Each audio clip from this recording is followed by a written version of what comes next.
What is going on? Welcome back to the channel. So today we're going to talk to you about Lucid. I want to give you a quick overview of some of the current data points, break it down on what just came out associated to the company itself, and go over everything else you need to know. But first, make sure to hit that thumbs up, and with that, let's get right to it. So Lucid did go up 0.71%, so overall a pretty good day, especially considering more so the EV market was in a bloodbath. So Tesla went down 0.8, Rivian down about 1.5, Polestar down 7%.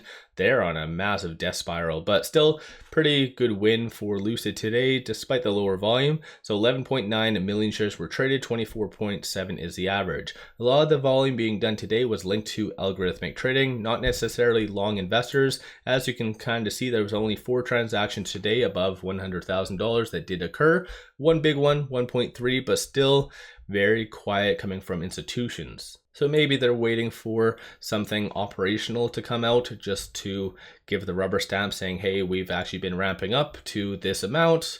And I don't know, maybe that's what they are waiting for. There was a piece of news that did come out after hours today at 4:30, and that was this. So Lucid announced its appointment of Lisa Lambert to board of directors. So there was a shareholder meeting today. I live streamed that under my Financial Journey account. If you haven't seen it already, highly suggest going over there and listening to it. It's only 15 minutes. Peter does have a pretty inspirational chat near the tail end of it as well, but spoiler alert, everything was passed. So the first one is the 9 directors. Again, all were passed. Second one is to ratify KPMG as the accounting firm. Third one is compensation for the executive officers. And then point number 4 is the second amended and restated 2021 stock incentive plan. So I think the only touchy one would have been the number 3, the executive officers compensation, but still, like I said, all of it was passed.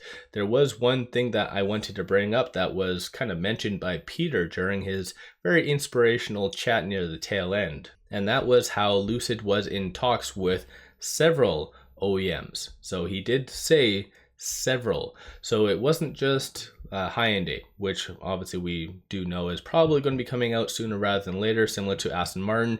That whole rumor came out in February 2023, was announced in August, so a good 6 months, something like that. So it is fair to assume that we'll probably find out from Lucid in maybe September about Hyundai. But still, like I said, he said several, so maybe it's Hyundai and someone else. Who that someone else is, I'll let you guys speculate on who it could potentially be. And then one thing as well I did want to bring up, clearly Peter is paying attention to FUD and trying to maybe change his image, because one thing that he did say, which was kind of out of left field, he said that he is a shareholder and hasn't actually ever sold any stock with the exception of for tax purposes, which technically he's not lying 100%. But a lot of people do like to bring up saying, oh, Peter always sells. Typically, those are just misinformed people or either overly Tesla bulls. But I found that weird that Peter did bring that up. It was kind of out of left field. So I don't know. Let me know your thoughts on that. But I highly suggest popping over to Financial Journey, that channel, and just listening to that live stream. So it was only about 15 minutes, so it wasn't all that long. Lucid actually just posted this like an hour ago. So it says tune in tomorrow for the next stop on the road of gravity. So it is fair to assume that tomorrow we'll get another video. I think this will be, the second one. I don't believe they've done anything else between that. So I think that's pretty good stuff. Very inspirational, like I said, for the gravity, and it's just to raise anticipation. So I think that's definitely a very good thing. Let's get to some of the data points though. Today, shorts did return 1.18 million shares. 27.52% of the free float is being shorted. Works out to be 243.8 million shares overall are being shorted. Utilization 97.41. Cost of bar average is 29.06.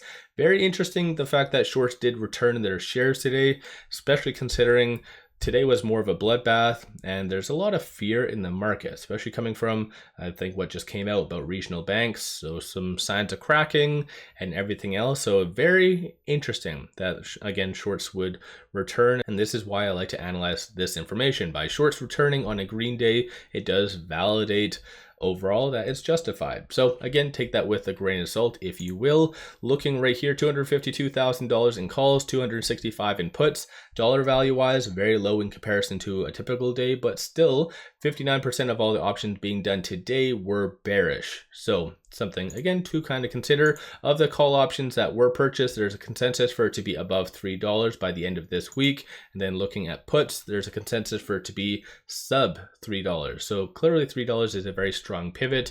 And right now, looking at open interest, you do see 20,000 at that $3 strike price. So market makers and shorts will definitely not want Lucid to be closing above that, at least this week. So you might see them a little bit more active in increasing their position. So something to keep in mind.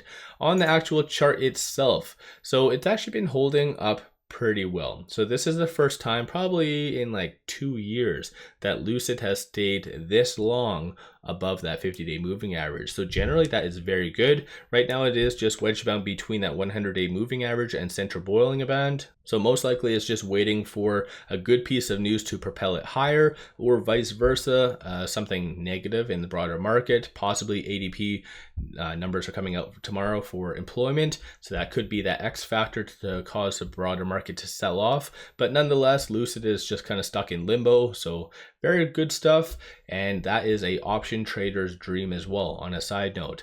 And so right now the next big thing to watch for is that 100-day moving average. You do see on stochastic it is at 30, so that is considered very oversold, and you do see a nice bullish deviation starting to form. And on momentum, for whatever reason, I'm not really sure why, they are like retail is selling. So maybe they're taking profits, they're anticipating something to happen in the broader market. I'm not really sure. So let me know your thoughts on that in the comments below. But going into the next couple days, right now with it at $2.85, it is trading between this S1 and the pivot. So 256 is going to be the strong support. Didn't even come close to that today, and I don't believe over the last several trading days it did either, so that's kind of a good thing. Then $2.89 will be that next strong resistance / target. Kind of bounced off of that general area today, but most likely it will be tested tomorrow and in the next couple days. So hopefully it is able to get above that. So maybe it might just trade between that range and that $3 artificial resistance point brought on by the option. So let me know your thoughts on everything that I kind of talked on and just how Lucid did do today. So don't forget to hit that thumbs up and subscribe. One final thing, make sure you guys definitely take advantage of this promo. Simply sign up for a new account, throw $100 at it, and they give you 5 free stocks. Each stock is valued up to $2,000. Kick-ass deal. Link in the description below and also the comments. With all that, appreciate all of you watching.